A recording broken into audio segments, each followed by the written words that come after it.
Your Excellency, President Carmona, Honorable Chief Justice, Mr. Ivachi, members of the Cabinet of Trinidad and Tobago,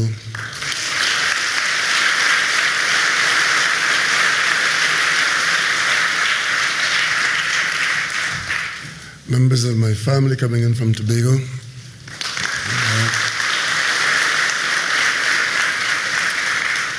other distinguished guests, members of the media, members of the protective services. This is yet another occasion when I'm called upon to make a very short speech. And I hope that I don't detain you too long, because there's so much I want to say, but there's one thing I want to say, which I've never said here before, but there was a time when a little boy came from Tobago to make a speech in Queen's Hall. Left Tobago thinking that he was a big man, knew everything, and could take on the world. And came to Queen's Hall and the United Nations Assembly for Students. And I came representing Bishop's High School. On this very stage behind me, and behind there were a lot of boys from QRC and Presentation and Naparima and all over the place. Names I heard before, but I met them for the first time. And they came out and we were competing. And then it was my turn, and the curtain was drawn, and I came on the stage behind me, and there were people in front of me, there were lights above me, and I didn't have a speech. And I couldn't say a word. And I stood there, frozen in the headlight. And the only support I had in that room was my principal, Mr. Blackett, who is still alive today, and I would like to give him a hail out.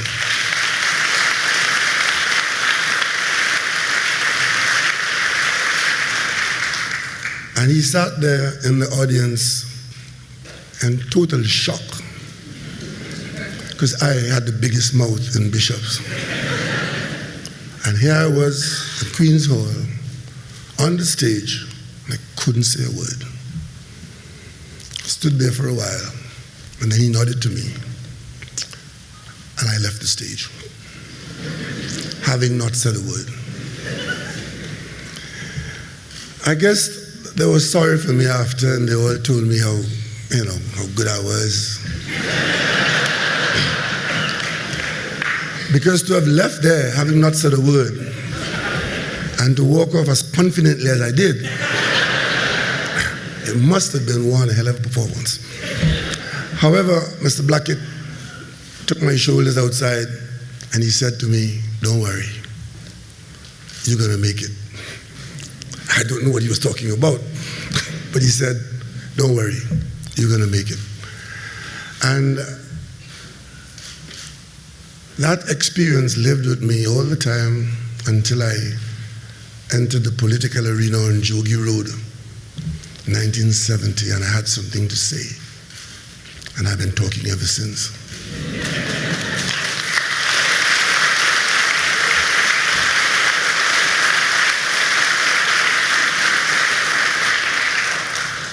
I tell that story so that all our young people can understand that there are times when things don't go right. But that doesn't mean that things won't go right.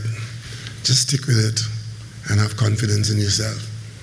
And look around, and there are people like Mr. Blackett around who will hold your shoulder and tell you, "Don't worry, everything's going to be all right." Today I say to Trinidad and Tobago, don't worry, everything's going to be all right.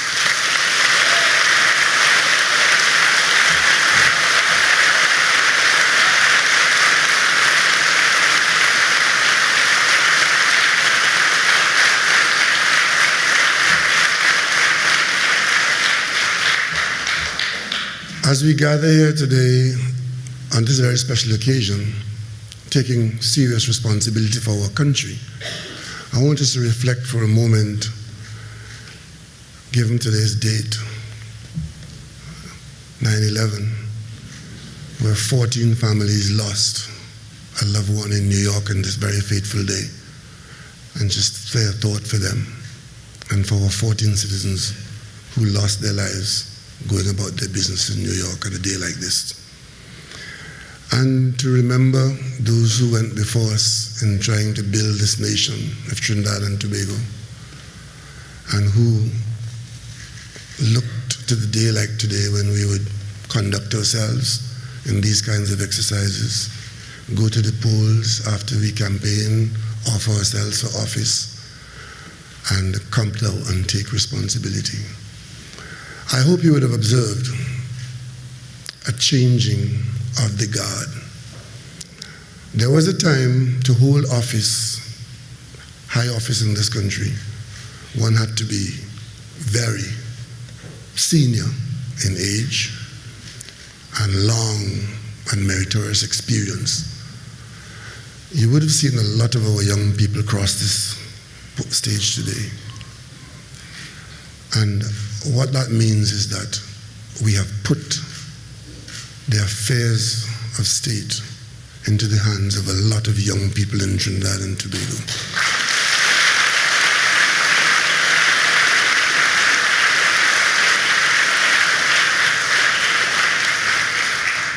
Among them are a few hopefully sufficiently experienced ones who will provide them with the guidance. But there's one thing that holds us all together, and that is that we are here to serve all the people of Trinidad and Tobago.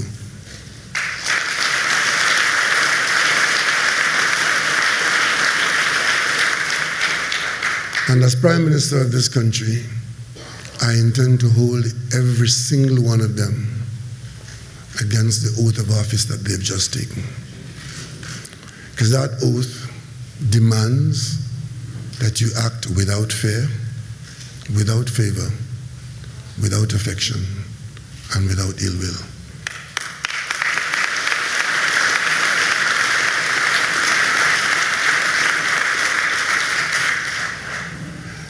It is my style of management to give responsibility and to hold people accountable. And the responsibility will be given, ministers will be held accountable, but the buck stops with the Prime Minister. I take responsibility for this cabinet.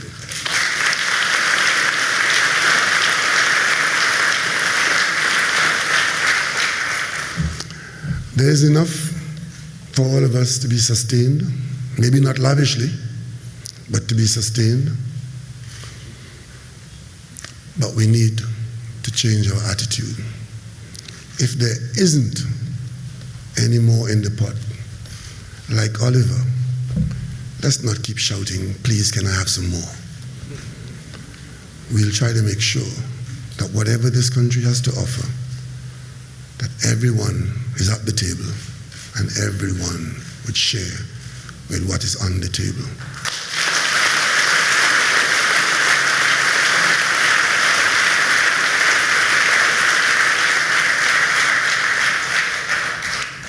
We have a lot of young people out there who are depending on all of us who have responsibility in this country.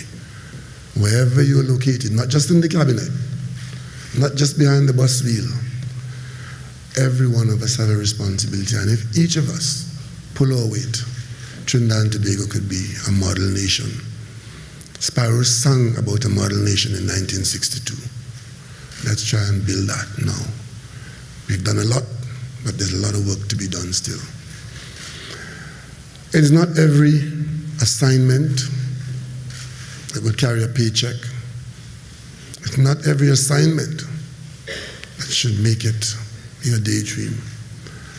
And I want to appeal to our national community to bring back the sense of volunteerism, to volunteer to the nation.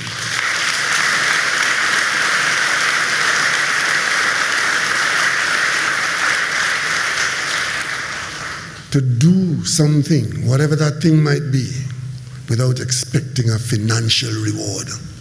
There's always a reward. Because if you help an old lady cross the street, there's a reward in feeling good that you got her across safely.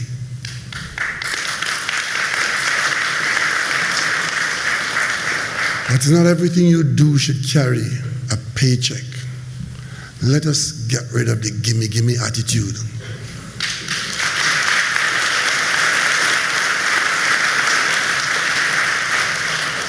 And let us be confident that what we've done in the dark could be defended in the light.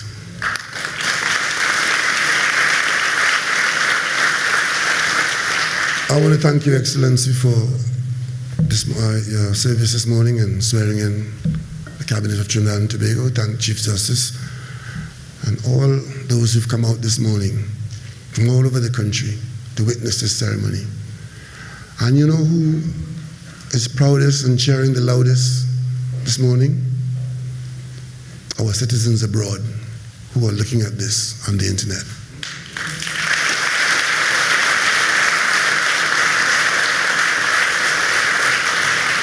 Because wherever they are in the world, and they're all over the world because we are traveling people, they're saying, that is my country, and I'm proud of Trinidad and Tobago.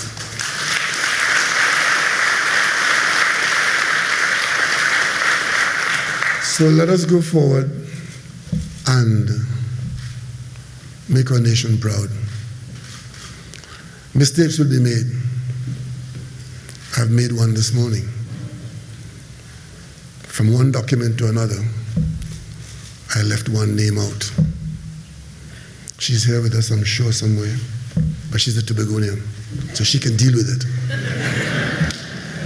Ayana Webster Roy would be the Minister of State in the Prime Minister's office.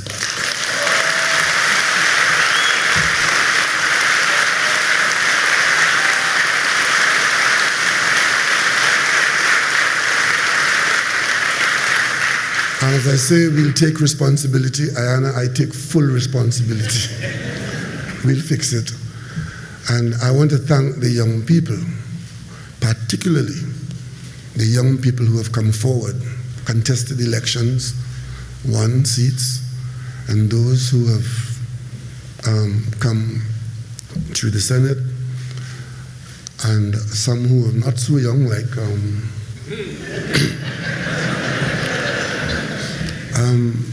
should I name them? They all want to feel, well, Sparrow says age is a number. Yeah, right.